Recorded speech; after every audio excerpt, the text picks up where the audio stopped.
The first time the F train whispered her name, she thought she must be dreaming. Her name was Lila Moreno. She was 26 and lived in a fourth-floor walk-up on Court Street in Carroll Gardens, the kind of place where the paint peeled a little around the windows, but the coffee shop downstairs always smelled like cinnamon. By day, she was a junior graphic designer at a startup in Soho, where she rearranged fonts for fitness apps she never downloaded.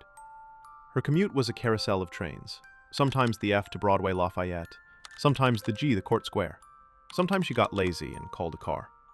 Most nights, she went home, scrolled too long, watered the tiny pothos plant in a cracked terracotta pot, and wondered, not unhappily, just curiously, what other versions of her life might exist.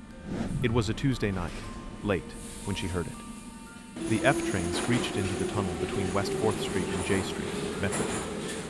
The car was almost empty, just her and an older man asleep with his head against the glass. The lights flickered, the intercom buzzed, and through the static, she heard her name. Lila. It was barely a whisper, softer than the rattle of the tracks, but it made her sit up straight. The next night, on the R train headed over the Manhattan Bridge, it happened again. She was gazing at the skyline, the spires of the bridges lit like strings of beads, the dark glass of lower Manhattan, when the intercom crackled. Lila. Come closer.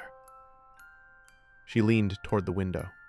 In the reflection, she saw her own face, haloed by the city lights. But just behind her reflection was something impossible. A doorway, glowing faintly gold, floating where the dark tunnel should be.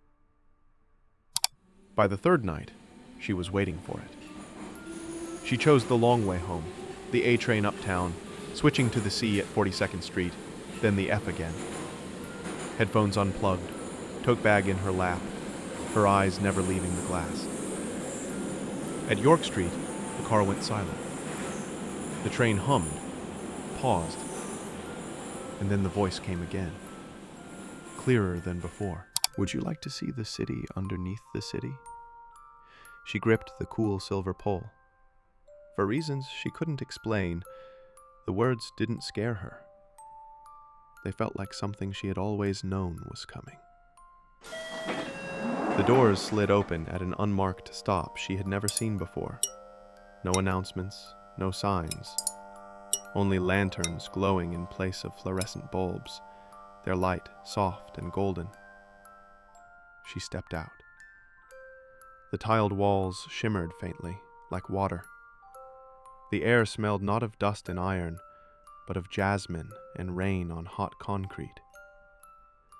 Down the platform stretched a pathway of mirrors, and in each one, she saw not her current self, but her possible selves. Lila the painter, her hands smeared with cobalt blue in a loft in Bushwick. Lila the traveler, laughing under neon signs in Tokyo's Shinjuku. Lila the poet, reading verses to 3 friends in a cramped Lower East Side bar.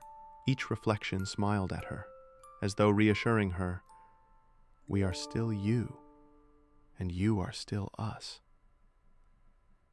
For a while, she walked there unhurried, listening to the lanterns sway as if they whispered lullabies. When the train returned, the doors slid open soundlessly. She stepped back inside. By the time she arrived at Carroll Street Station, everything looked ordinary again. Gum-spotted floors, half-torn posters, the same metallic smell. But as she climbed the stairs and pushed open the heavy exit door, she felt lighter. That night, she watered her pothos, turned her phone face down, and let the radiator's clicks feel like applause. And when she drifted into sleep, she dreamed of lanterns swaying under the city and the quiet promise that the doors might open for her again. That's the end of this story, but there are so many more to tell. Subscribe to hear the next one, and leave a comment to let me know what you thought.